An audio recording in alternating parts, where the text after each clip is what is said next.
Simbula embalasi. Yenze Suuna Beni mutani wa mchaka unata kwa buominga kuba kagenda ku tavani ku Sunday. Ho! Motomania twakiriddaawo. Abasubalu mwabizadde ne mutu gisairi je twabadde tugende bagamba nti mugende ku tavani je mbamukoleye fujjo lyammwe. Kasika abaana bazirege. Pichi bubanga era nga na bulijjo kagenda kubeera maanyi. Nange Suuna Beni webinyanyanyanya ngenda kubaayo nga avuga ka kikere kange. Ngenda kujjana ko nga nzija nkapalusa pya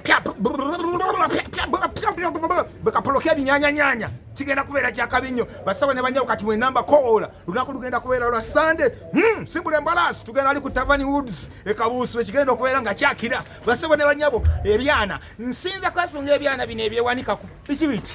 Nebile ganyashi gagenda kubeera maanyi gennyini kati buli omu ekiduka kyovuga buli kimu kyoyina oba ovuga ka pikipiki ka meeti kano gwe jangu okadigidirize muli ate gobera ojogana nnyo oli ayina nene gojjo oguluba n'aka pikipiki